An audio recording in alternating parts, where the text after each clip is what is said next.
የተአምራት አምላክ ተአምረኛ ደራሲ ታምራት ኃይሌ ተራኪ ዳዊት ወርቁ የዘማሪና መጋቢ ታምራት ኃይሌ የህይወት ታሪክ ክፍል 7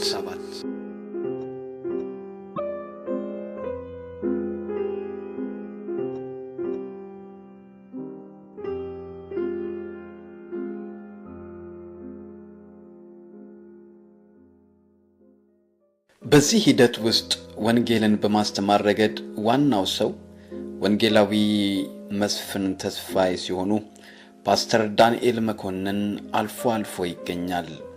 ወንጌላዊ ሰለሞን ተስፋዬም እንዲሁ አልፎ አልፎ በመገኘት ያገለግላሉ። እኔ ግን መደበኛው ዘማሪ ነኝ። ስብሰባው ከቤተ ክርስቲያኒቱ ሕንጻ መዘጋት በኋላ ከእንግዶች ማረፊያ ይወጣና በየቤቱ የሚዞርና ሳምንታዊነቱም ቀርቶ በሁለትና 3 ቀናት ልዩነት የሚደጋገም ከላይ በተጠቀስኩት ሙያና ደረጃ ያሉ ብዙ ሰዎች የዳኑበት ሞቅ ያለ ሆነ። ዋና ዋና የስብሰባ ቤቶችም የጁስቲኖ፣ የሙሉ ቀን፣ የአብርሃምና የጸጋዬ ቤቶች ሲሆኑ የሰላማዊት ቤት ፎቅ ላይ ያለ አፓርትመንት በመሆኑ ለትልልቅ ስብሰባዎች የተመቸ አልነበረም። የሪዳ ኢብራሂም ቤት በሰፈር ውስጥ ያለ ጠባብ በመሆኑ አንድ ጊዜ ብቻ እንደተጎበኘ አስታውሳለሁ። ከላይ የጠቀስኳቸው ወንድሞችና እህቶች በሙሉ በኑሮ ደረጃ በፕሮፌሽንና በእድሜም ይሁን በዝና ታላላቅ ሰዎች ሲሆኑ እመሃላቸው በየቀኑ ተገኝቼ ጊታሬን እንድቃኝ ከጌታ ዘንድ የሆነልኝ ሞገስ እስከ ዛሬ ድረስ ይገርመኛል። እነሱም ያለሁበትን ደረጃ ቁልቁል ሳያዩ እንደ ኩያቸው ያዩኝና ይንከባከቡኝ ነበር። የነበረው የእግዚአብሔር መገኘትም ልዩ ነበረ። የጸጋዬ ጳውሎስ ባለቤት ትዝታ ምግብና መስተንግዶ ግን በቃላት የሚገለጥ አልነበረም። ትዝታ ትልቅ ባለሙያና ሰው በልቶ የሚጠግብ የማይመስላት ነበረች። ደግሞ ማጉረስ ትወዳለች። ጣቶቿም ረጃጅሞች ናቸው። ታናሽነቴን በማሰብ ራሴን ጭምት አድርገው ስለነበር በእነዚያ ረጃጅም ጣቶቿ ሙሉ ፍትፍት አድርጋ ልታጎርሰኝ ትመጣለች። የትዝታ ጉርሻ 3ቱ ብቻ ሆድ ይሞላል። በቃኝ ጠግብኩ እያልኳት እንኳን አስገድዳ አፌ ከሚይዘው በላይ ታጎርሰኛለች። ስታበዛውም በር ከፍቼ እወጣለሁ። ታዲያ የትዝታ ጉርሻ ትዝ የሚለኝ መቼ መሰላችሁ? የራበኝ ቀን። ምን ነው የትዝታ ጉርሻ ዛሬ በሆነ፣ ትዝታ አሁን 10 ጊዜ ባጎረሰችኝ እላለሁ። እነኚህ ወገኖች ቤታቸው በኋላ ላይ ያለ ፕሮግራም ሄጄ የማርፍበት ነበረ። በተለይ የሳሚ ሰላማዊት አፓርትመንት ያላረፈበት አገልጋይ የለም። እኔን ደግሞ እንደ ታናሽ ወንድሙ አድርጋ ታይ ነበር። ከሁሉም በላይ ለተወዳጆቹ የእምነት አባቶች ለአባባ ረጋሳ፣ ለጋሽ መስፍን ወይንም ማራናታ እንዲሁም ለወንጌላዊ መኮንን ነገራና ለ4 ኪሎ እማማ ብዙነሽ ያደረገችውን እንክብካቤ ጌታ የሚረሳው አይመስለኝም። ከወጣቶቹም እኔ ራሴ ወንጌላዊ ታሪኩ ቴዎድሮስ አሁን መጋቢ፣ ሌሎችም አገልጋዮች በቤቷ አርፈናል፣ ጸልየናል፣ በልተናል፣ ጠጥተናል። ስንለያትም የትራንስፖርት ብላ ኪሳችን ውስጥ የምትጨምራቸው ብሮች ለቀጣዮቹ ቀናት መሰንበቻዎቻችን ነበሩ። ይህችን እህት ጌታ አምላክ ይባርክልኝ እላለሁ። ሁላችንም ሆደ ባሻና ካልተመቸን ጥለን ዞር የማለት ጠባይ ስላለን እንጂ ሳሚ በአንድ ቦታ በሚገባ ብትያዝ ለጌታ ቤት ብዙ የሚጠቅም ነገር ነበራት። ከዚህ ቡድን ያየሁት ፍቅር ልዩ ነው። ሁሉም ድንቅ ነበሩ። የሁል ጊዜ ወዳጄና ወንድሜ ጁስቲኖ ቪያኔሊ ግን ዛሬም ድረስ ቅርቤ ነው።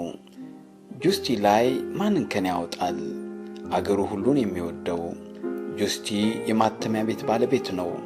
ባለቤቱ ወይዘሮ መንበረ፣ ልጆቻቸው ሳንዲ፣ ሩቲና ማጊ በብዙ ወገኖች ይታወቃሉ።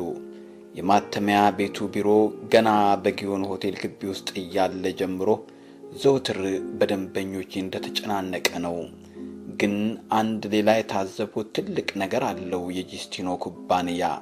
ይሄውም ጠዋት ዘወትር ከስራ በፊት የድርጅቱ በር ተዘግቶ ጠቅላላ ሰራተኛው ባለቤቶቹን ጨምሮ አጭር የእግዚአብሔር ቃልና ጸሎት ያጠቃለለ ፕሮግራም ወይንም የጥሞና ጊዜ ሳይደረግ የዕለቱ ስራ አይጀምርም፣ በርም አይከፈትም።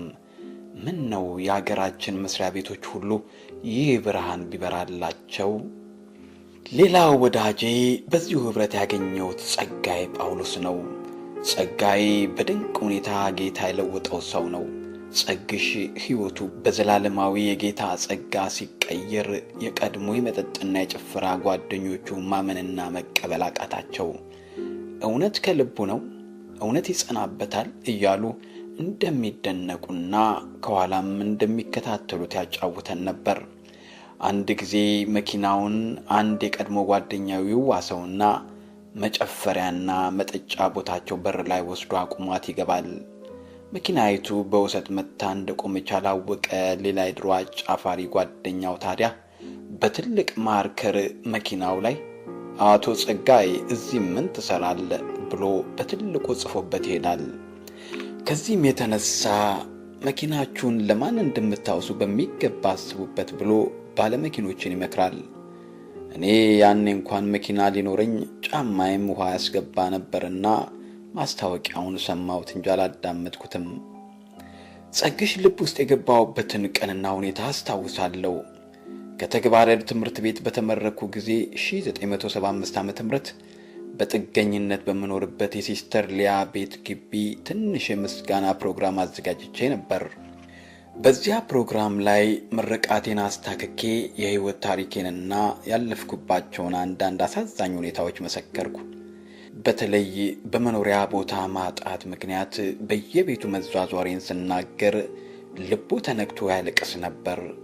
በኋላም በጭውውት ጊዜ ከተቀመጠበት ተነስቶ መጥቶ ታሜ ምን ነው ይሄን ጉድ ቀድሜ ባውቀው ኖሮ እኛ እኮ ሰው የማያድርበት ባዶ ክፍል ለስንት ዘመን ዘግተን አስቀምጠናል። ወይኔ ወንድሜ፣ እኔ እኮ ጊታር ይዘህ ስትዘምር ይሄ ልጅ አባቱ ሀብታም መሆን አለበት ብዬ አስቤ ነበር። አንተ ለካ ማደሪያ እስከማጣት ትቸገር ነበር ወይ ወንድሜ በማለት በኃይል አዘነ። ጸግሽ ታዲያ ከዚያ ጊዜ ወዲህ እንደኩያው ያቀርበኛል። ስለ ራሱ፣ ስለ ቤተሰቡ፣ ስለ ቤተ ክርስቲያን ሁኔታ ከልቡ ያዋየኛል። ስለ እውነትና ጽድቅ አንስቶ በቁጭት ሲናገርም እንባው ይመጣል። ሳቅ ግን አይለየውም። ነጭ ጸጉሩ ሁል ጊዜ ብን ብሎ ይበጠራል። ጸግሽ አሁን ባለህበት ቦታ ሁሉ የሰማይ አምላክ እግዚአብሔር ይባርክህ እላለሁ። ወደ ሌላኛው ወዳጄ ልለፍ። ከሪዳ ኢብራሂም ጋር ለትንሽ ጊዜ ተያይዘን ነበረ። ሪዳ ኢብራሂም ከሮሃ ባንድ ጋር ሆኖ እንግሊዝኛ ይዘፍን የነበረና በጌታ ጣት በልዩ ሁኔታ የተነካ ሰው ነበር። ጸሎትና ምስክርነት ተሰጥቶው ነበረ። ጠላት የዋህነትና መሰጠቱን አይቶ ቅልቡን አቆሰለበት እንጂ ከዓለም የሚመልሳቸው ብዙ የእምነት ልጆች ይኖሩት ነበረ። በእንግሊዝኛ ዘፋኝነቱ የሚያውቁት ያደንቁታል። ወንጌል ባመነበት ሰሞን የምሽት ሙዚቃ ክለብ አድሮ እንኳ ጠዋት ከቤተ ክርስቲያን አይቀርም። ታዲያ ማታ በሙዚቃው ሲደሰቱ ካደሩ ጨፋሪዎች አንድ ያህሉን አስከትሎ ነበር ኦሎምፒያ አካባቢ በነበረው ጸሎት ቤት የሚመጣው። ሪዳ እኔንም ይሁን ሌሎች አገልጋዮችን በስማችን አይጠራንም። ይልቁንም የንጉሥ ልጅ የእግዚአብሔር ሰው ነበር የሚለን። እሱም ባለቤቱ ማርታ ከልክ ያለፉ የዋሆች ነበሩ። ግንኙነታችን በጠበቀበት ሰሞን አንድ ትንሽ ሥራ ቦሌ አካባቢ ተቀጥሬ ሠራ ነበር። ልክ ምሳ ሰዓት ሲሆን ሪዳ በትንሿ ቀይ ፖርሼ መኪናው መጥቶ ወደ ከተማ ዳርቻ ይወስደኛል። መኪናዋን ዳር ላይ አቁመን ወደ ጫካው እንገባለን። ለአንድ ሰዓት ያህል ጫካ ውስጥ ተንበርክከን እንጸልያለን። ሪዳ የመመስከር ጥማቱን ለሰዎች በመናገር ብቻ አይደለም የሚያረካው፣ ለዛፎችና ለወፎች ሁሉ እንጂ። እናንተ ዛፎች ኢየሱስ ያድናል፣ እናንተ ወፎች ክርስቶስን ታውቁታላችሁ እያለ ከሳር ከቅጠሉ ሁሉ ይነጋገር ነበር። በዚያ ኅብረት አማካኝነት ምክንያት ከተዋወቅኳቸው ወገኖች መካከል ሙሉቀን መለሰ ነው። ከወንድሜ ሙሉቀን መለሰ ጋር በግል ሰፊ ጊዜ አላሳለፍንም። ግን ድሮ ወደ እምነት በመጣ ሰሞን ከላይ በጠቀስኩት ፕሮግራም አማካይነት ቀረብኩት። በዚህ ዓለም ልምምዶች ብዙ ጠልቆ የገባ ዝነኛ ዘፋኝም ስለነበረ የጌታ ኃይል አግዞት እንጂ ከዚያ ሕይወት ለመውጣት ቀላል ትግል አልጠየቀውም። ከሁሉ የሚያስቸግረው ሲጋራ ማጨስን መተው ነበረ። አንድ ምሽት ወይዘሮ ፈትለ በሚባሉት ቤት አዳር ጸሎት ይደረግ ነበር። በፕሮግራሙ መሃል ሙሉ ቀን በማላውቀው ሁኔታ ውጥረት ላይ እንዳለ ተረዳውና ምን ሆንክ አልኩት። ማጨስ አለብኝ አለኝ። ና ሙሌ ብዬው ተያይዘን ወደ በረንዳው ወጣን። ከዚያም በል ሙሌ አጭስ፣ ጌታ ነፃ ሲያወጣ ብቻ ነፃ ትወጣለህ። ጌታ የወደደ ባለህበት ሁኔታና ካለበት ሸክም ሁሉ ጋር ነው። አይዞ እንጸልያለን፣ ጌታ ነፃ ያወጣል አልኩት። ሙሌ ከዚህ ነገርና ከሙዚቃውም የተላቀቀበትን ቀን በትክክል አላስታውስም፣ ግን ብዙ አልዘገየም። ጌታ ሁሉንም አስጣለውና በዚያ የተሳለ ድምፁ ለጌታ ክብር ማዜም ጀመረ። የኢየሱስ ወታደር ነኝ፣ የኢየሱስ ወታደር ነኝ፣ እወጋለሁኝ አልሸነፍም፣ ለሰይጣን እጄን አልሰጥም ብሎ ለጠላቱና ለተለያት ዓለም ቁርጣቸውን ነገራቸው። ሙሉ ቀን ባለቤቱም ሙሉዬ ትባላለች።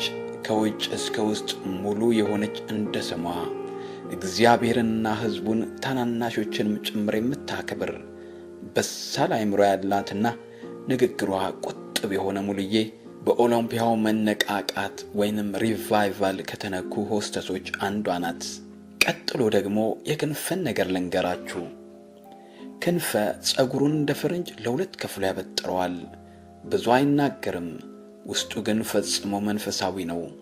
ብዙ እንዳይናገር ካደረጉት ነገሮች አንዱ የሥራው አካባቢ ጠባይ ይሆናል። ክንፈ የሚሠራው ቁልፍ በሆነ የመንግሥት መዋቅር ውስጥ ነበር። የድርጅቱን ስም መግለጽ አላስፈለገኝም። አንድ ጊዜ በኮልፌ አካባቢ የምትኖር ታላቅ እህቴን አንድ የጎረቤት ጎረምሳ ብድግ ብሎ መጥቶ በድንጋይ መጥቶ ያቆስላትና ተጠርቼ ወደ አካባቢው ቀበሌ ጽሕፈት ቤት ይዣት ሄዳለሁ። የቀበሌው ሊቀመንበር እህቴ ደሟን በፊቷ ላይ እያየ እንኳ ምን ሆናችኋል ለማለት አልፈለገም። ችላ እንዳለን ስረዳ ጌታዬ እንዲህና እንዴ መሰለ በደል ደርሶብናል፣ ማስረጃውም ይኸው ብዬ ወደ እህቴ ያመለከትኩት። ሊቀመንበሩም እንኳን እንደሚፈሳትን ሰው ዝንብ ያረፈባት አልመሰለውም። ዝም አለ። አሁንም መልሼ ጌታዬ ገና ከማለቴ የኔ ወንድም እኔ ፖሊስ አይደለሁም፣ ብትፈልግ ፖሊስ ጣቢያ ወስደህ ክሰስ፣ ስራዬን ልስራበት ብሎ ተቆጣኝ። ምንም ሳልናገር ከቢሮ ወጣው፣ አብዮታዊ እርምጃ እንዳይወስድብኝ በመጠንቀቅ። እዚያው እንደቆምን ክንፈ ትዝ አለኝ። ክንፈን በመስሪያ ቤቱ ማግኘት ቀላል ስላልሆነ እህቴን ወደ ቤቷ መለስኳትና በሕዝብ ስልክ ደወልኩለት። ክንፈም የቀበሌውን ስም ጠየቀኝ፣ ነገርኩት። ክንፍሻ ደቂቃም አልወሰደበት። የቀበሌውን ስልክ ይፈልግና ለሊቀመንበሩ ይደውልለታል። መስሪያ ቤትና የተመደበበትን ኃላፊነት ሲነግረው ሊቀመንበሩ ድምፁ እየተቆራረጠ አቤት ጌታዬ፣ ምን ልታዘዝ? እንዴት ደወሉ? ስሜን ከየት አገኙ? ይላል። ክንፈም በአስቸኳይ ይህችን ሴት የደበደቡትን ሰዎች አስረ እንደተጠይቃቸው፣ ይህች ሴት ጎረቤቶች አድመውባታል ማለትን ሰምቻለሁ፣ እነኚህን አድመኞች በሙሉ ጠርተ እንድታስፈርምልኝ ለክትትል መልሼ እደውላለሁ፣ ሪፖርት እንድታደርግልኝ ብሎ ስልኩን ዘጋው። ከጥቂት ቆይታ በኋላ ክንፍሻ የሰራውን ህጋዊና ስልጣናዊ ስራ ነገረኝ። ቀጥሎም አሁን ተመልሰ ወደ ቀበሌው ጽሕፈት ቤት ሂድና ሊቀመንበሩ ያደረገውን እንቅስቃሴ ተከታትለ ለውጥ ከሌለ ንገረኝ አለኝ።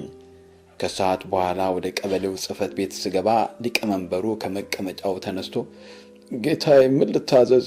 ይኸውና የእህትዎን ጎረቤቶች በሙሉ ጠርቼ አስፈርሜያለሁ። ደብዳቤውም ተጸጽቷል። ከእንግዲህ እንዲህ አይነት ስህተት አይሰራም። በቃ እርምጃ ተወስዷል። እርስዎ ወደ ጉዳዩ ሄዱ አለኝ። እግዚአብሔር አምላክ እንደ ክንፍ አይነት የሕዝብ ተቆርቋሪዎችን በየቦታው በማስቀመጡ እያመሰገንኩት ወደ እህቴ ቤት ተመለስኩ። ከዚያው ምን ሰማው መሰላችሁ?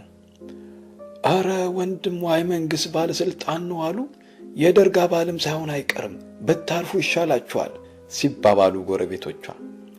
ከዚያ ጊዜ አንስቶ እህቴ ላይ ምላሱን ያንቀሳቀሰ ሰው አልነበረም። ክንፍሽ ወንድም ማስፈራሪያ መሆንህ ምን ያህል ተረድተው ይሆን? እግዚአብሔር ይባርክ ባለበት።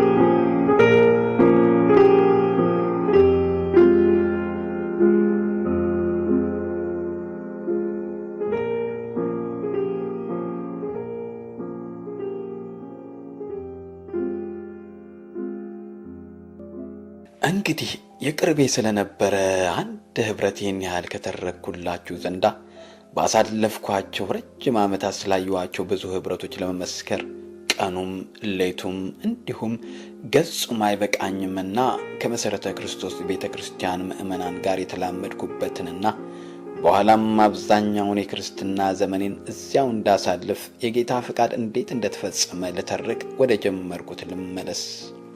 በዚያ የብቸኝነትና የመሸጋገሪያ ወቅት የአገልግሎት መድረኮች ከሆኑት ቀዳሚው ግን በቀድሞ መካነ ኢየሱስ ሆስቴል መለስተኛ አዳራሽ ውስጥ ቅዳሜ ከሰዓት በኋላ ይካሄድ የነበረው የወጣቶች ፕሮግራም ነበረ። ይህን ፕሮግራም ከሚመሩት ውስጥ እነ ወንድም ሸዋን ግዛው ሉሌ፣ ዓለም ባዘዘው ዛሬ ዶክተር፣ መስፍን ለማ፣ ወንድም ግርማ በጋሻው እና የመሳሰሉት የሙሉ ወንጌል ቤተክርስቲያን ወጣቶች ይገኙበታል። የአምልኮ የስብሰባው ተሳታፊዎች በአብዛኛው በዚሁ የዕድሜ ክልል ያሉ የዩኒቨርሲቲ ተማሪዎች ነበሩ። በዚያን ወቅት ከመደበኛ የቤተ ክርስቲያን መድረኮች ውጪ በሚደረጉ የአምልኮና የትምህርት ስብሰባዎች ላይ የማልታጣበት ወቅት መጣ። ምክንያቱም ደረጀ ከበደ ዛሬ ዶክተር በልዩ የድምፅ ተሰጥኦ ምክንያት በአብያተኞቹ ክፉ ዓይን በመግባቱ አስረውም ካልዘፈንክ ወዮልህ እያሉ ያስጨንቁት ስለነበረ በወገኖች እርዳታና ድጋፍ በተለይም በወንጌላዊት ቤተ ክርስቲያን መካነ ኢየሱስ ወደ ኬንያ የተሰደደበት ወቅት ነበረ። ተስፋዬ ጋቢሶ ደግሞ ከሌሎች በዛ ያሉ ወገኖች ጋር ወደ እስር ቤት የተጣሉበት ጊዜና እንደ ልብ የሚያንቀሳቀሱት ሶሎ ዘማሪ ያልነበረበት ክፍተት ላይ ጌታ ከቅዱሳን ልብ ውስጥ ጨመረኝ። ራሴን እስከማውቀው ድረስ በቅኔውም በቅላጼውም ብዙ ጥሬ ነገር ቢበዛብኝም ያለ እረፍት አገለግል ነበረ። ግን ይገርማችኋል፣ ጌታ ካያችሁ በሁሉ ትታያላችሁ። ዋናው ግን ልብን መጠበቅ ነው። አንገት ሰበር አድርጎ በቀስታ ማደግ፣ ክብርን ወደ ጌታ እያመጡ አካሉን ወይንም ክርስቶስን በትህትናና በታማኝነት ማገልገል። ይህ እንግዲህ ከሙሉ ወንጌል ቤተ ክርስቲያን በስተቀር ሌሎቹ አንዳቸውን ባልተዘጉበት ጥቂት ቀደም ባለው ወቅት ነበረ። የሆስቴሉ አምልኮ ላይ ወንድም ጋሼ መዝሙር እኔ ካልዘመርኩት በወረቀት ተጽፎ ዘምረው ስለመባል አብዛኛውን ጊዜ አይቀርም። ድንቅ ነው ለኔ ጌታም እንዲሁ ይዘወተራል። በኋላም በጉባኤም ይዘመር ዘንድ ተለመደ። ልሆን አልፈልግም ግብዝ ፈሪሳዊ፣ ከውስጤ ሳይኖረኝ ደርሶ መንፈሳዊ፣ ድርቀትንም አልወድ ብዙ መደካከም፣ በሆነ ባልሆነው ባንተ ላይ ማጉረምረም፣ ብቻ ጌታዬ ሆይ አደራ የምልህ አሁን ባለኝ ሕይወት አጽናኝ ስለ ስምህ። ጉባኤው አይኑን ጨፍኖ አብሮ እየዘመረ እኔንም እንዲሁ ያለበት ይመስለኛል። የእግዚአብሔር ቤተ መቅደስ ነህና ራስን ጠብቅ በንጽህና፣ ኃጢአትን አትናቅ ኃጢአት ነውና፣ የኃጢአት ትንሽ የለውምና፣ በለህኝነት አንዳች አትስራ፣ በዕለት እርምጃህ አምላክን ፍራ። እንዴ ይህማ ራሱ ስብከት አይደለም እንዴ እየተባለ ይደመጣል። ምን ይሆን ዋጋዬ፣ ምን ይሆን ዋጋዬ የተዘጋጀልኝ ከጌታዬ። ገና ከማለቴ ዜማውም አራራይ ነበርና የሕይወቱን ፍጻሜ ሁሉም እያሰበ እንባ እንባ ይለዋል። የሆስቴሉ ስብሰባ ጠንካራ ትምህርቶች የሚሰጡበትና የሞቀም ነበር። ሌላው ወንድም በቀለ ወልደ ኪዳን ዛሬ መጋቢ የዕብራውያንን መልእክትና ሌሎችንም በሚያስተምርበት በአብዛኛው ፕሮፌሽናል የቢሮ ሰራተኞች የተካተቱበትና ከአብያተ ክርስቲያናት የተውጣጣ ትልቅ ቡድን በኡራኤልና በልደታ መካነ ኢየሱስ ጸሎት ቤቶች እየተዘዋወረ ስብሰባ ያደርግ ነበረ። በምን ሁኔታና በማን አማካይነት ከዚህ ቡድን ጋር እንደተያያዝኩ ባላስታውሰውም የዘወትር የዝማሬ መድረኬ ሆነ። ወንጌላዊ ወይንም ጋሽ መስፍን ተስፋዬ ወይንም ማራናታ የሚያስተባብሩትና የመረዳጃ ማህበር መልክ ያለው ከአብያተ ክርስቲያናት ሁሉ የተውጣጣ ትልቅ ቡድን አሁንም በእነኚሁ የመካነ ኢየሱስ ቤተክርስቲያናት ጸሎት ቤቶች ይሰበሰብ ነበር። ጋሽ መስፍን የባፕቲስት መሰረት ስላላቸው እንተዋወቅ ነበርና አንድ ጊዜ ጠርተውኝ ማገልገል ጀመርኩና ዘወትር የማልጠፋበት ጉባኤ ሆነ። በእነኚህ ቡድኖች አማካይነት የመካነ ኢየሱስ ጸሎት ቤቶችን መድረክ በሶሎ ዝማሬነት መርገጥ ስለጀመርኩም የመካነ ኢየሱስ ቤተክርስቲያናት በዋና ጉባኤያቸውም ባይሆንም በመለስተኛ ዝግጅቶች ላይ ያቆሙኝ ጀመረ። ቀደም ሲል ያነሳሁት የተማሪዎች ህብረትም ከሁለተኛ ደረጃ ሌላ የዩኒቨርሲቲው የሕክምና ፋካልቲውን ህብረት ጨምሮ የነርሶች፣ የባንኮችና ኢንሹራንስ ህብረቶች፣ የአሜሪካን ሚሽን፣ የናዝሬት ትምህርት ቤትና የጸጋ ክርስቲያን አካዳሚ፣ የልጃገረዶች ትምህርት ቤት ህብረቶች ተመላልሼ የማገለግላቸው ነበሩ።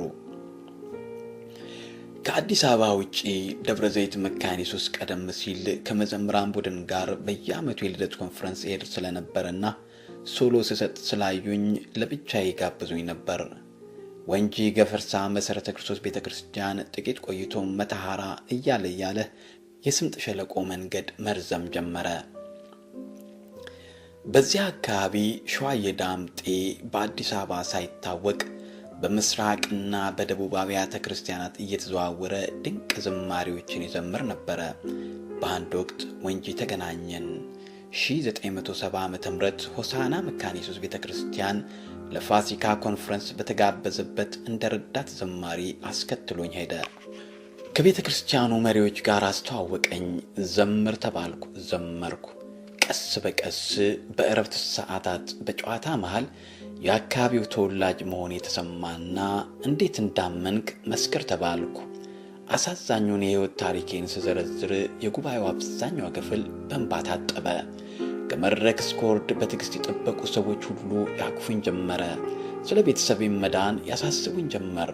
ለዚህ አጋጣሚ ምክንያት የሆነውን ወዳጄን ሸዋዬን ጌታ ይባርከውና ያቺ አጋጣሚ ስለ ቤተሰቦቼ መዳን ጉዳይ ለመጀመሪያ ጊዜ ራእይ የጸነስኩበት ዕለት ሆነች። የሆሳና መካነ ኢየሱስም የዘወትር አገልግሎትና የማረፊያ ቤቴ ወደ መሆን ደረሰ። በግቢው የሚኖሩ ቄስ ፍቅረ ኢየሱስ ፎርሲዶ፣ በኋላም ቄስ ዘኪዮስ ጊቻሞ፣ ወንድም መኮንን፣ እልፉና ማርታ በራ፣ እህት ኬርቱ ከሚስዮናውያኑ እትዬ ዘነበች አሊና ጋሽ ወልዲያ ቢሬ እንደ ብርቅ ልጅ ይቀባበሉኝ ነበር። ጥቂት ቆይቶ የቦቢቾ ቃለ ሕይወት ቤተክርስቲያን ዓመታዊ የአውራጃ ኮንፈረንሱን ሲያደርግ ታሰብኩና ተጠራው። ሌላው ትልቅና ሰፊ አገልግሎት በር መከፈቱን በኋላ ነው ያወቅኩት። የቦቢቾ ኮንፈረንስ ከየወረዳውና ክፍለ ማህበራቱ በመጡ የአጥቢያ መሪዎችና አገልጋዮች አይን አስገባኝ። የእነ አባ ጎሌና አባ ዶጊሶ ወይንም አቶ ሰብሮ አምባ በሆነችውና ከአንጋፋዎቹ በምትቆጠር የዱባንቾ አጥቢያ ቤተክርስቲያን ሳገለግል ከቦቢቾ ውጪ የመጀመሪያዋ ነበረች። ይህ ሁሉ የሚሆነው የብርሃነ ወንጌል ቤተክርስቲያን ጸሎት ቤት ተዘግቶና በመደበኛ ደረጃ የትና ከማን ጋር እንደመሆን ያለየውበት 1974 መጨረሻ ድረስ የተፈጸመ ነው። ከብርሃነ ወንጌል ቤተክርስቲያን ጋር የነበረኝ ህብረት በዝምታ እየላላ ከመሰረተ ክርስቶስ ቤተክርስቲያን ጋር ደግሞ ቀስ በቀስ እያደገ መምጣት ጀመረ። የሁለቱም የሆንኩበትና ከሁለቱም ጋር ያልነበርኩበት 2 ዓመት ከ1974 እስከ 1976 ከኋላ የሚከታተለኝ እረኛ ካለመኖሩ የተነሳ ባዶነት ይሰማኝ ነበር። ሆኖም ውጭ አገልግሎት በሮች እየሰፉ ያለበትና የሚቀባበሉኝ የፍቅር እጆች ከየአቅጣጫው የተዘረጉበት በመሆኑ ፍጹም ደስተኛ ነበርኩ። በአዲስ አበባ በተለያዩ ዝግጅቶችና በወንጂና መተሐራ ኮንፈረንሶች ላይ ከጋሽ መስፍን ተስፋዬ ወይንም ማራናታ፣ አባባ ረጋሳና ጋሽ ሽጥላ መንግስቱ ጋር በተደጋጋሚ ያገለግል ነበር። በዚያ አጋጣሚ ጋሽ ሽጥላ ቀረብ ብሎ አወቀኝ። የጋሽ ሽጥላን ምክርና ውለታ ከመግለጼ በፊት ስለ ሁለቱ ጉምቱ የወንጌል አባቶች ጥቂት ልበል።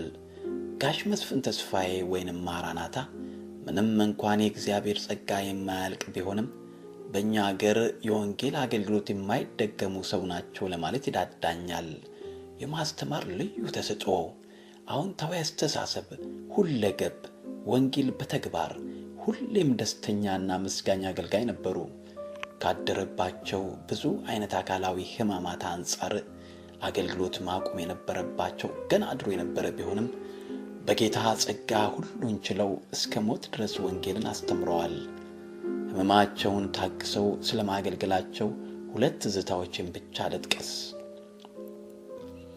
አንድ ቀን በኮሎኔል ክፍሌና እህት ዘለቃ ወይንም ቃቁ ቤት በተደረገ ፕሮግራም እያስተማሩ ሳለ ድንገት ራሳቸውን ስተው ወደቁ። የፕሮግራሙ ተሳታፊዎች ሁሉ በመደናገጥ ሁሉም ያቅሙን ሊያደርግ ሞክሮ ቢሆንም ቶሎ አነቃ በማለታቸው ወደ መኝታ ቤት ተወስደው እንዲተኙ ተደርጎ ጉባኤው ወደ ጸሎት ገባ። ከጥቂት ደቂቃዎች በኋላ ታዲያ ጋሽ መስፍን ከተኙበት ተነስተው እየተንገዳገዱ መጡና ሕዝቡ ቀና ሲልላቸው የት ጋ ነበር ያቆምነው ብለው ሲጠይቁ ምንም እንኳን በሐዘን መንፈስ እንዳለ ቢሆንም ሁሉም ፈገግ አለ። እሳቸው ግን አይ እኛ እንግዲህ እየታመመን እንሰብካለን፣ እየሰበክንም እንታመማለን ብለው አጽናንተውን ትምህርታቸውን ቀጠሉ። ይህ አይደል መከራን እየታገሱ ማገልገል ማለት? ሌላው ትልቅ ምሳሌነት ያለው ተግባር የፈጸሙት ባለቤታቸው እትዬ ጠንፌልሽ በመኪና አደጋ ምክንያት ወደ ጌታ በተሰበሰቡበት ወቅት ነበር። በባለቤታቸው የቀብር መታሰቢያ ስነ ስርዓት ላይ በኡራኤል መካነ ኢየሱስ ቤተክርስቲያን ወንጌል የሰበኩት ራሳቸው ጋሽ መስፍን ነበሩ። ከዚህ የበለጠው የሚያስገርመው ግን የሐዘኑ ጊዜ ካለፈ በኋላ ያደረጉት ነገር ነው። አንድ ማለዳ ላይ አዲስ መጽሐፍ ቅዱስ ይዘውና ልጆቻቸውን አበባ ሲዘው ወደ ባለቤታቸው ገዳይ ቤት በድንገት ሄዱ። አደጋ አድራሹ አገር ሰላም ብሎ የቤቱን በር ከፈተ። በበሩ ላይ ቆመው ያገኛቸው ታዲያ ባደረሰው የሞት አደጋ ምክንያት ክስ መስርተው የፍርድ ቤት መጥሪያ የሚሰጡትን ከሳሽ ሳይሆን ጌታ እኛን ይቅር ባለበት ፍቅር እኛም ይቅር ብለንሃል፣ ኢየሱስ ክርስቶስ ላንተ ሞቶልሃልና ብትቀበለው ያድንሃል የሚል የምስራቹን ወንጌል ያነገበ ይቅርታ አድራጊ ቤተሰብ ነበር። ይህም ሰው ሳያመነታ ወዲያው ክርስቶስን እንደተቀበለ ምስክርነታቸውን ሰማን።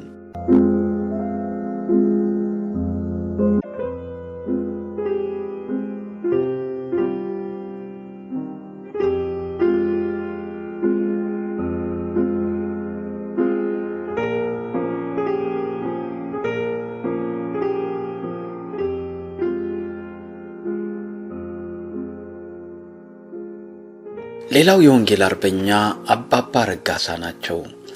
ኢየሱስ ክርስቶስ ለእሳቸው ሲል ብቻ ወደ ምድር የወረደ እስኪመስል ድረስ የእኔ ይሉታል። መንፈስ ቅዱስን ወዳጄ፣ ጓደኛዬ፣ የልብ ይሉታል። በጸሎት ጊዜም ይሁን በስብከታቸው መሃል የሚናገሩት ልሳን ሰውነት የሚወር ነበር። መናፍስት በመለየትና በማስወጣት የተቀቡ ነበሩ።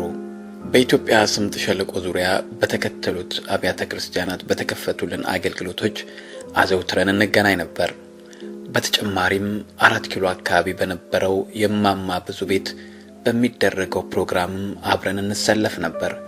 ኋላ ላይ ደግሞ ዘነበ ወርቅ አካባቢ በሚገኘው መኖሪያ ቤታቸው ጓሮ ድንኳን ዘርግተው ወንጌል ይሰብኩ ነበር። ለአንዳንዶቹ የነማቱሳላን ዕድሜ እየሰጠ ምን ነው ቢያኖርልን፣ ትውልዱም ቀና ብሎ የሚያየውን አርአያ ያገኝ ነበር። እስቲ ብዙ አባቶች እንዲወጡልን እንጸልይ። በአጸደ ሥጋ የደረስንባቸውንም እናክብራቸው፣ እናድምጣቸው። ወደ ጋሽ ሽጥላ ትረካዬ ተመለስኩ። ጋሽ ሽጥላ ስለ ብርሃነ ወንጌል ቤተክርስቲያን ሁኔታም ይጠይቀኝ ነበር።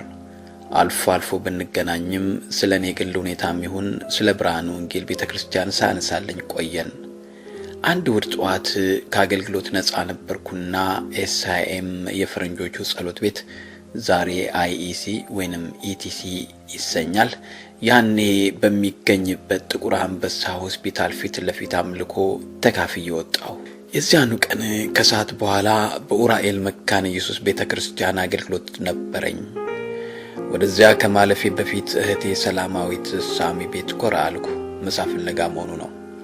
እነ ወንጌላዊ ጌታና አየለ ዛሬ መጋቢ፣ እጅጉ ወልደ ገብርኤል ዛሬ መጋቢ፣ ሰለሞን ተስፋዬ፣ ብርሃነ ግዳይና ሌሎችም የአዲስ አበባው መሰረተ ክርስቶስ ቤተክርስቲያን አገልጋዮች የሚገኙበት ትልቅ ቡድን ለሴሚናር ተሰብስበው ነበር። መደበኛው ፕሮግራም ሳይጀመር ነበር የደረስኩት። ሰላምታ ተለዋውጠን ጥቂት እንደቆየን ጋሼ ሽጥላ አንኳኩቶ ገባ። ሴሚናር ሰጪው እሱ ነበር። ጋሼ ሽጥላ ሁሉንም ሰላም ካለ በኋላ እኔን እጄን ጎተት አድርጎ ሳሚ የምትመገብበት ትንሿ ክፍል ይዞኝ ገባና ከፊት ለፊቱ አስቀመጠኝ። በመቀጠልም ይገርማል እኮ ዛሬ ጠዋት በቤት የሚጎበኙን ወገኖች በመናስተናግድበት መካከል እንዴት ወደ ልቤ እንደመጣ አላውቅም። ይሄ ልጅ ለመሆኑ እንደው መንፈሳዊ ጠባቂ አለው? ብቻውን ከሆነ አደጋ ላይ እንዳይወድቅ እያልኩ ሳስብህ ውዬ እዚህ ሳገኝህ ገረመኝ። ለመሆኑ ከብርሃነ ወንጌል ቤተክርስቲያን ጋር ያለህ ቅርበት በአሁን ጊዜ ምን ያህል ነው? አየህ፣ ብዙ የአገልግሎት በሮች ሊከፈቱልና ብዙም ወዳጆች ሊኖሩህ ይችላሉ። ይህ ሁሉ በሰላም ሊቀጥል የሚችለው ግን ከቤተ ክርስቲያን ጋር ስትያያዝና እረኛ ሲኖር ነው። ምንም መልካም አካሄድ ቢኖርህ ብቻህን መሆን አግባብ አይደለም አለኝ። እኔም ቀበል አድርጌ እኔም አማካሪ እየፈለግኩ ያለሁበት ጊዜ ነው። ይህ ጊዜ እግዚአብሔር በራሱ እቅድ ያዘጋጀው ይመስለኛል። በአንተም ልብ ያስቀመጠኝ እሱ ነው ብዬ ስለማምን እውነቱን ነግርሃለሁ። ከብርሃነ ወንጌል ጋር ስላለኝ ግንኙነት ክፉም ደግም የምለው የለኝም፣ ግን ህብረቴ ላላ ነው። ደጋግሜ ራሴን ለማቅረብ ብሞክርም የተሳካ አይመስልም። እግዚአብሔር ወደ አንድ አቅጣጫ እስኪመራኝ ድረስ በተከፈተልኝ በር እየወጣው እያገለገልኩ ነው። እረኛ እንደሚያስፈልገኝ ግን በፍጹም ልቤ አምናለሁ አልኩ። እሱም በል እንግዲህ እንዲህ አድርግ በማለት የሚከተለውን የመልካም እረኛ ምክር ሰጠኝ። በመጀመሪያ በሚሰበሰቡበት አካባቢ እያጠያየቅም ቢሆን ሄደህ ተካፈል። ፍቅርንና አክብሮትን ማሳያቸው። አብራቸው ልትሆንና ልታገለግል ፈቃደኝነትንም አሳይ። ካልሆነ ግን አንተ ከእግዚአብሔር ቤት አትውጣ እንጂ ወደ አንድ ጤናማ ቤተክርስቲያን መዛወር ትችላለህ። የመሰረተ ክርስቶስ ቤተክርስቲያንንም ታውቃታለህ። ከአገልጋዮቹም ጋር ቅርበት አለ። ጸልየህ ከተሰማ ልትመጣ ትችላለህ። የኔም ምልህ መሰረተ ክርስቶስ አንሶባት አንተን በመጨመር ትበዛለች ማለት እንዳልሆነ ተረዳ። ብቸኝነትን ግን አልወደድኩትም። በልበርታ፣ አንድ ነገር ላይ ስደርስ ንገረኝ። ከጋሽ ሽጥላ ጋር ከተነጋገርን 8 ወር በኋላ ተገናኘን። ያደረኩትን ሙከራና ያገኘሁትን ምላሽ ነገርኩት። እሱም በል እንግዲህ ባርካችሁ ሸኙኝ ብለህ በደብዳቤ ጠይቃቸው፣ ከነሱ ጋር ያለን ጉዳይ ስትጨርስ ተመለስ አለኝ። እኔም ከብርሃነ ወንጌል ጋር የነበረኝን ታሪክ ሁሉ በመዘርዘር ምስጋናዬን ካቀረብኩ በኋላ አሁን በመሰረተ ክርስቶስ ቤተክርስቲያን ጥበቃ ስር ሆኜ ላገለግል ወስኛለሁና ባርካችሁ ሸኙኝ የሚል ደብዳቤ ጽፌ ሰጠሁ። በአጭር ቃል ከተሰማህ መሄድ ትችላለህ ተባልኩ። ቀልጣፋው ሽኝት ትንሽ ቢያስገርመኝም እግዚአብሔር በጨረሰው ጉዳይ ላይ ጊዜ ማባከን ምን ያስፈልጋል? ይልቁን የፊቴን ያልኩ። በዚያው ሰሞን መስቀል አደባባይ እስጢፋኖስ ቤተክርስቲያን ፊት ለፊት ከሚገኘው ከወርልድ ቪዥን ጊዜያዊ ቢሮ ሄጄ ጋሼ ሽጥላን አግኝቼ የሆነውን ነገር ሁሉ ነገርኩት። ጋሼ ሽጥላ በዚያች ወሳኝ ጊዜ እግዚአብሔር የላከልኝ የአይነ ስውር መንገደኛ መሪ ነበር ለኔ። ምንም ጸጋ ቢፈስለት፣ ምንም ያህል መድረክ ቢበዛለት ብቻውን የሮጥ አገልጋይ መጨረሻው አያምርምና ከአንዲት አጥቢያ ቤተክርስቲያን ስልጣን ስር ራሱን ማስገዛት አለበት የሚለውን እውነት እንደ መልህቅና መርህ እንዲይዝ ምክንያት የሆነኝ ሰው ነው ጋሼ ሽጥላ። የመስቀል አደባባይ የወርልድ ቪዥን ቢሮው በአብዛኛው ጋብቻዎችን፣ አገልጋዮችንና ሌሎችን የሚያማክርበት የቤተክርስቲያን ስራዎችን የሚያከናውንበት ቢሮ ነበረች። ጋሽ ሽጥላ ከመካነ ኢየሱስ ሴሚናር ባገኘው መንፈሳዊ ትምህርትና ለረጅም ጊዜ ባካበተው ልምድ የአዲስ አበባ መሰረተ ክርስቶስና ሌሎች አብያተ ክርስቲያናትን እንደዚሁም የወርልድ ቪዥን መስሪያ ቤት መንፈሳዊ ዘርፍ አስተባባሪነቱ በስደቱ ዘመን መጀመሪያዎቹ ዓመታት ትልቅ የአገልግሎት ድርሻ ያበረከተ ወንድም ነው። በእውነቱ የመጀመሪያዎቹ የስደት ዓመታት መጋቢ ነበር ማለት እችላለሁ። ወደ እኔው ነገር ልመለስና የሆነውን ሁሉ እንደ ሪፖርት ከነገርኩት በኋላ በቃ የሚገባህን አድርገሃል፣ ለወንጌላውያኑ ነግራቸዋለሁ፣ ጥንቃቄና ክትትል ያደርጉልሃል፣ በአገልግሎትም ድጋፍ ትሆናቸዋለህ፣ በርታ ብሎ ጸልዮልኝ ተለያየን።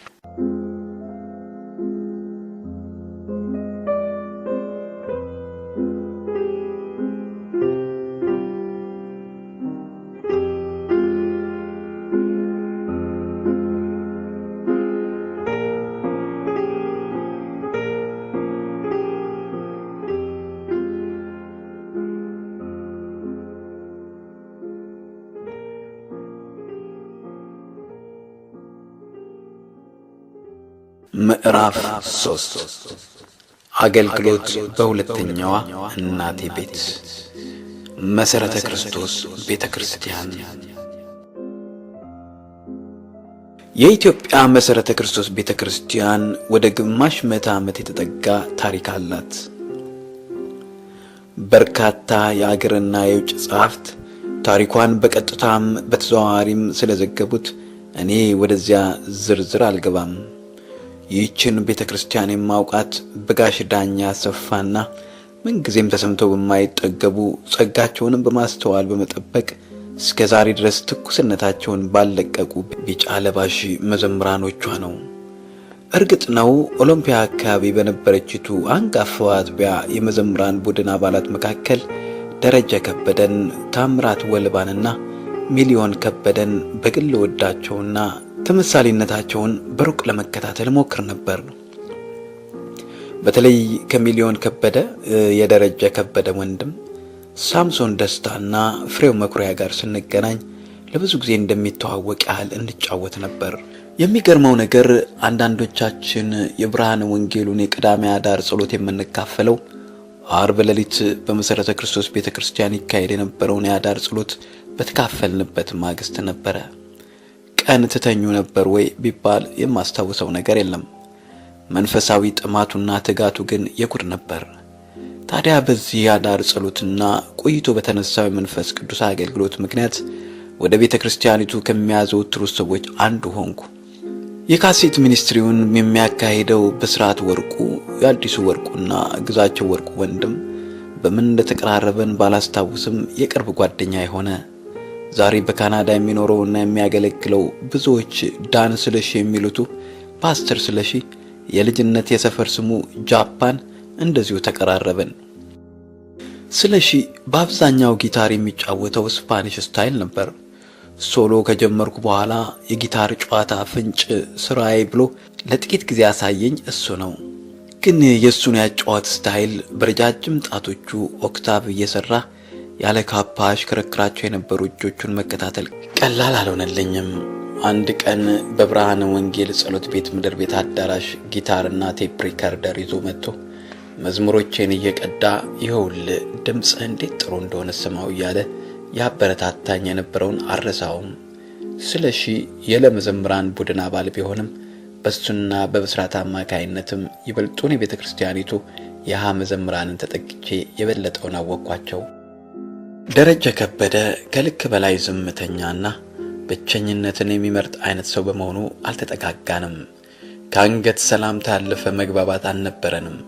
ታምራት ወልባም ቢሆን አንድ እሁድ መዘምራኑ ብርሃነ ወንጌል መጥተው በሚዘምሩበት ቀን በግማሽ ሶሎነት የዘመረውን ድል በድል ጎዳና ድል በድል ጎዳና ክርስቲያን አሸነፈ ኢየሱስ አለውና መዝሙር ቁጥሩን አጽፈኝ ብዬ መዝሙር ማጥኛ ክፍል በር ላይ ያስኩት ብቻ ነው ትዝ የሚለኝ። ታምራት ታዲያ የቅርቦቹንና ኩያዎቹን ራሱ በሚፈጥራቸውና ዘወትር በማይሰለቹ ቀልዶቹ በሳቅ ይጨርሳቸዋል እንጂ ለውጭ ሰው እምብዛም ክፍት አልነበረም። በኋላ ግን ወዳጄም ሚዜም ሆነ። ከፍሬው መኩሪያ ጋር በኋላ ላይ ተቀራረብን። ጌታ በቶሎ ወደ ራሱ ወሰደውና ለኛ ጎደለብን። ወደ ብርሃነ ወንጌል 2 ቁጥር ጸሎት ክፍል ዘወትር መጥቶ ቀኑን ሙሉ የሚንበረከከውን በድሉን ግን ሁሉም ነበር የሚፈራው። ቀን ሙሉ ሲጸልይ ውሎ ወደ ማታ ላይ ከጸሎት ክፍል ሲወጣ ፊቱ ያበራና አይኑም እንደ ፍም ይቀላ ነበርና ሙሴን እናስታውስበት ነበረ። እነ ሲራክ ደግፌም ወደ ብርሃነ ወንጌል የተቀላቀሉት ከመሰረተ ክርስቶስ መጥተው ነበረ። ሙልጌታ አባተ አሁን መጋቢ እና እነበድሉ ልካቸውን ባልመጠኑበት ሁኔታ ሲጸልዩ አንዳንድ ሁኔታ ውስጥ ገቡና ከመሰረተ ክርስቶስ ቤተክርስቲያን አመራር ጋር ባለመስማማታቸው እንደ ሁለተኛ ቤታቸው ከሚያዋት ብርሃነ ወንጌል ጋር በአባልነት ለመያዝ ፍላጎት አሳይተው የነበረ ቢሆንም እንደታሰበው አልሆነም። ለማንኛውም ከዚህ ጊዜ አንስቶ ነው እንግዲህ ከመሰረተ ክርስቶስ ቤተሰብ ጋር ንክኬ ነበረኝ። ወደ 1969 ገደማ ይመስለኛል መጋቢ ዳንኤል መኮንን ወደዚህው አጥቢያ መጥቶ አገልግሎት የጀመረው። ቤተክርስቲያኗ ቀድሞውኑ በመነቃቃት የሚጸልዩ ወገኖች ነበሯትና ውስጡን የሚሄድና የኋለኛውን መነቃቃት እሳት የለኮሰ የመንፈስ ቅዱስ ሥራ ጅምር ነበር። መጋቢ ዳንኤል ደግሞ ቀደም ሲል በነበረበት አካባቢና ሁኔታ ጌታ የመንፈስ ቅዱስን ሥራ በሕይወቱ እንዲጀምር ጥማትና ጸሎት እንደነበረው አልፎ አልፎ የሚሰጣቸውን ምስክርነቶች ብዙዎች የሰሙ ይመስለኛል። ቀደም ሲል በቤተ ክርስቲያኒቱ ወጣት አገልጋዮች ልብ ውስጥ የተለኮሰውና እሱ ውስጥ የነበረው እሳት ተገናኙና አገር ሁሉ ያየውና አቤት እግዚአብሔር የተባለበት መነቃቃት ፈነዳ። ረቡዕ ረፋድ ላይ የሚጀምረውን የፈውስ ጸሎት ለመካፈል በዋዜማው 8 እና 9 ሰዓት ከሌሊቱ ከቤት ወጥተው ወደ ኦሎምፒያ አቅጣጫ የሚተሙ ሰዎች ጉዳይ ለአብዮት ጥበቃ ጓዶች የቸገረ እንቆቅልሽ ነበረ። የኦሎምፒያን መደብር ደጃፍ አለፍ እንደተባለ ወይ የፕሮግራም መሪ አልያም የራሱ የመጋቢ ዳንኤል ድምፅ ሲሰማ አንዳች ነገር በሰውነት ውስጥ ሲያልፍ ይሰማል። ቀረብ ሲባል ደግሞ ከየአቅጣጫው ወየው ተቃጠልኩ፣ ወይኔ ዋ የሚል የመናፍስት ድምፅ ይሰማል። እንኳን እንግዳው የቤት ልጅ ነኝ ባዩም መራድና አንዳንዴም ራሱንም ጭምር መጠራጠር ይጀምራል። ወደ ግቢው ሲጠጉ ትንሿ ጸሎት ቤት ታፍና ከኋላ ያለው መጠለያ ተጨናንቆ ግቢው አብዛኛው በሰው ጥቂቱ ክፍል ወይንም የመግቢያ አካባቢ በተሽከርካሪው ተጣቦ ሲታይ እግዚአብሔር ምድሪቱን እንዳዲስ ሊጎበኝ የወጣበት የወገግታ ጊዜ እንደሆነ ማንም አይጠራጠርም። እሁድም በአብዛኛው የአምልኮ ዝማሬና የወንጌል ስብከት ቢሆንም ከረቡዕ ያልተናነሰ የፈውስ ጸሎት አገልግሎት ይካሄዳል። በዚህ በእሁድ አምልኮ ታዲያ አንዳንድ የደርግ ከፍተኛ ባለስልጣናት ከአጥቢያይቱ አዳራሽ ውጪ በመኪናቸው ውስጥ በመሆን መስኮታቸውን ዝቅ አድርገው በአደባባይ የለም ያሉትን አምላክ ቃል ያዳምጡ ነበር። ደርጎቹ የመጡበት ምክንያት ምንም ይሁን ምንም በሸክም በድጋፍ በቃሪዛ በመኪና ተጭኖ መጥቶ በእግሩ እየዘለለ የሚወጣውንና ፈውስ የደረሰውን ሰው በአይናቸው ለማየት መልካም አጋጣሚ ሆኖላቸው ነበረ። ታላላቅ ነጋዴዎች፣ አርቲስቶች፣ ጋዜጠኞች፣ የውጭ አገር ዲፕሎማቶች ሳይቀሩ ከቀናቸው በአዳራሹ ገብተው ከረፈደባቸውም በውጭ ቆመው ይህንን በአብዮት አደባባይና በየቀበሌው አዳራሽ የለም እኮ የሚሉትን አምላክ ሥራ ይመለከቱ ነበር። አንዳንዴ ከመክፈቻ ፕሮግራሙ ቀጥሎ በማይክሮፎን የሚሰማው ድምፅ የመጋቢ ዳንኤል ካልሆነ እግራቸውን ወይንም መኪናቸውን አንቀሳቅሰው ወደ ኋላ የሚመለሱ ሰዎችን እንታዘብ ነበር። ይህ እንግዲህ ከሪቫይቫል ጋር ከሚመጡ ያልተገቡ ልምምዶች አንዱ ነውና በሳሉን ምእመን ያሳስብ ነበር። ይሰራ የነበረው መንፈስ ቅዱስ እንጂ ፓስተር ዳንኤል ራሱ አልነበረምና ወንጌላዊ ሰለሞን ተስፋዬ፣ ወንጌላዊ ብርሃነ ግዳይና ሌሎችም በዚሁ ጸጋ መውጣት የጀመሩበት ጊዜ ነበርና ሪቫይቫሉ የሰው ሥራ እንዳልሆነና ጥልቀትም እንደነበረው ተረካቢ ትውልድም እየተዘጋጀ እንደነበር በማየት የብዙዎች ልብ አርፎ ነበር። ያን የተነሳውን የሪቫይቫል ዜናና የሚደረገውን ድንቅ ተአምራት ተከታትሎ በመዘገብና የተፈወሱ ሰዎችን ምስክርነት በማስነበብ የታወቀችው ምስክር ብርሃን መጽሔት ነበረች። ምስክረ ብርሃን መጽሔት በወቅቱ በወንጌላዊት ቤተ ተጠባባቂነትና በወንድም አቤሴሎም ሞገስ ዋና አዘጋጅነት እታተም ነበር። በአብዮቱ ጠላትነት ተፈርጀው ቀስቱ ተነጣጠረባቸው። ዋና አዘጋጁ ተሰደደ። ምስክረ ብርሃንም ቀን ወጥቶላት በወንጌላውያን ህብረት ስር ሆና እንደገና የህትመት ብርሃን እስከምታገኝ ድረስ ለዓመታት ተዳፍና ከረመች። ወቅቱ እንግዲህ የክህደት መንፈስ የኢትዮጵያን አየር ሊያፍን ያለበት ዓመታት እንደመሆኑ የሪቫይቫሉ እሳት የተለኮሰው በአጋጣሚ ሳይሆን በእግዚአብሔር መለኮታዊ አጀንዳ እንደነበር በግል ይረዳለሁ። በእኔ መረዳት ሪቫይቫሉ 2 መልእክቶች ነበረው። አንደኛ፣ ምድሪቱ አፍ የማውጣት ያህል እግዚአብሔር የለም ስትል ጌታ እግዚአብሔር ደግሞ አለሁ እንጂ ያለበት። ሁለተኛ፣ የምድሪቱ ቤተክርስቲያን መጪውን የመከራ ዓመታት ታልፍ ዘንድ መንፈሳዊ ስንቅ የሰበሰበችበት ወቅት እንደሆነ ይሰማኛል። ወደ ራሴ ምስክርነት ልመለስና በዚሁ የሪቫይቫል ስብሰባዎች በሚደረጉባቸው ስፍራዎች በዝማሬ እንዳገለግል እድል ይሰጠኝ ነበር። እኒህን መሳይ መድረኮች ናቸው እንግዲህ እስከ ዛሬ የዘለቀውን የዚህ ቤተክርስቲያን መደበኛ ተገልጋይነትን ያስገኘው ሂደት። በነገራችን ላይ በወቅቱ እኔ ሞዝቮልድ ወይንም በኋላ ዋርካ ቤትና የቢሮ ዕቃዎች ድርጅት ሰራ ነበር። በየምሽቱ ለአገልግሎት በተጋበዝኩ ቁጥር ከመስሪያ ቤቴ ደጃፍ ላይ ጠብቆ የሚወስደኝ ባለ ታክሲው ሀብቴ ወልደ ገብርኤል ነበር።